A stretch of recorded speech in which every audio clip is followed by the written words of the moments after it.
Well, with me now is Christi Jackson. She's a US immigration attorney based in the London offices of transatlantic immigration law firm Laura Devine. Christi, good to have you with us. Thanks. And when we're talking about the people who'll be affected, we've talked about 3 countries, but that's not all. No, I think it's the most obvious countries because they're the ones that are immediately south of Mexico. So, you have to pass through Mexico to arrive in America from those 3 countries.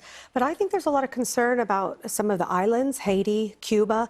A lot of them are in Mexico coming in that way. And now I fear we could start seeing boats and something akin to what we've seen in Greece with a lot of people trying to come in right up to the American border to skirt around this issue. Do you think people are very tuned to what's happening in the news, so they are aware they have to change strategies? Well, I definitely think that the news is out there, and I think people know about it.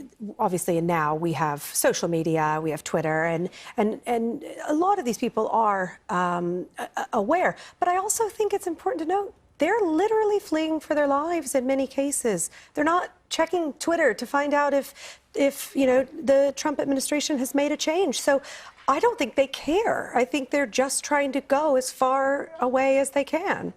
And some of our viewers may say, well, then what's the problem with arriving in Mexico and resettling there? Well, it's a good question. However, I think it's important that you remember that Mexico, many parts of Mexico, are actually listed as so dangerous that Americans shouldn't travel there.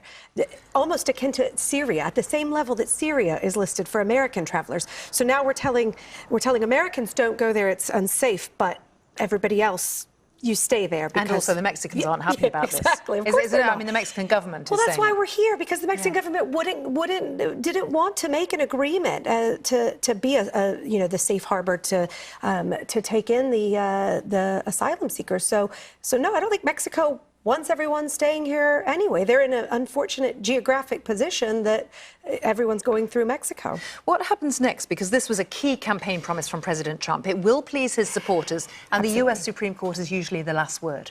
Well, this isn't the last word, and I think that the Trump administration wants you to see this as a huge victory. In fact, the acting director of USCIS, Cusinelli, tweeted, "It's a huge victory." It's not. It's not. It's a temporary measure that the Supreme Court has said, we're going to let this play out in the lower courts. It will be back to the Supreme Court in full. They're not hearing the full argument right now. They only were hearing, should they let the injunction continue or not? So it's coming back. This is not the end of it. And hopefully the ACLU, who's leading the lawsuit, will, be able to keep pushing the momentum forward. I think we'll speak about this again, Christi Jackson. I'm sure we will. Thank you very much for coming in. Thanks for having me. Thank you.